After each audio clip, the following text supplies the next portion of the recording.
lillahi wa inna ilaihi raji'un. A yanzu haka mai nasara ya ɗau alƙawarin cewa zai saki Maryam yayin da ya samu labarin cewa mahaifiyar Maryam ta yanke jiki ta faɗi na cewa tana samu cutar paralyze, cutar ɓarin jiki.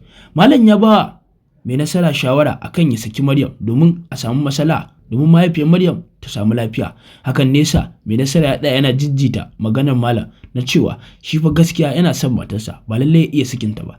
A yanzu haka mahaifiyar Maryam ta ɗau alƙawarin cewa in dai mai nasara ya sakan mata ya za ta ɗau yarta ta bar garin Abuja da ita.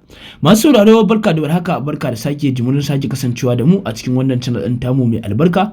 Da muna roƙonka idan shigowar ka farko cikin channel nan da ka daure ka dangwala mana subscribing da alamar ƙararrawar sanarwa domin ta haka ne za ka dinga samun ingantattun shirye-shiryen mu da zaran mun ɗora.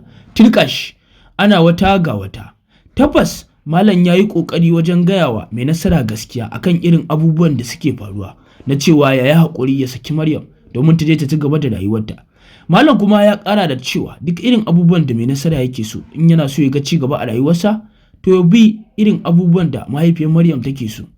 Tabbas kuma mai nasara ya ɗau alƙawarin cewa zai saki Maryam kuma zai batta har abada, amma kuma baban Maryam inda za ta ba shi dama to zai nemo wa Maryam mijin da za ta aura. Amma har yanzu ba mu san irin abubuwan da za ta faɗa mai ba. Tabbas hakika mai nasara in dai Maryam tana son sa to tabbas mai nasara zai nemo wa Maryam mijin da ya kamata da ita. Tabbas kuma malam dai ya bawa mai nasara shawara, shi kuma ya ɗau shawaran malam. Dama an ce in kana neman shawara ka nemi wanda ya fi ƙarfinka ko kuma ka nemi wanda kake jin maganarsa. Tabbas mai nasara ya yi ƙoƙari wajen danne zuciyarsa da kuma ba zuciyarsa haƙuri wajen ƙin karɓar irin abubuwan da ya faru da shi. A yanzu haka mai nasara ya ɗau alƙawarin cewa zai saki Maryam kuma zai rabu da ita har abada. Mahaifiyar Maryam ta fara jin daɗi. Sai dai kuma ba mu san irin halin da mai nasara zai shiga ba. Tabbas malam ya yi ƙoƙari wajen gaya mai nasara gaskiya kuma mai nasara ya ɗau gaskiyar da malam ya gaya masa. Amma masu sauraro muna roƙonku da ku ci gaba da bibiyar mu a cikin wannan channel ɗin tamu mai albarka. Za ku ji irin abubuwan da suke faruwa a cikin shahararren fim ɗin nan wato labari na. Tabbas mahaifiyar mai nasara ta rasu, matan mai nasara ta rasu, 'ya'yan mai nasara duka sun rasu. Shi kuma ya samo ahali na cewa zai fita duk inda ya kamata ya fita ya je nemo mata domin ya aure ta ya ci gaba da zama da ita. A hakan ne ya fita ya samo Maryam, ita kuma Maryam ta ɗau alwashin cewa in dai za ta auri mai nasara to za ta mai zama na amana kuma za ta riƙe shi haƙiƙa. A yanzu haka Maryam ta riƙe mai nasara da amana, amma kuma mahaifiyarta ta ɗau alƙawarin cewa in dai Maryam ba za ta haihu da kowa ba to sai dai su rabu da mai nasara, kuma ƙudurinta na cewa dole za su rabu da mai nasara ya fara cika.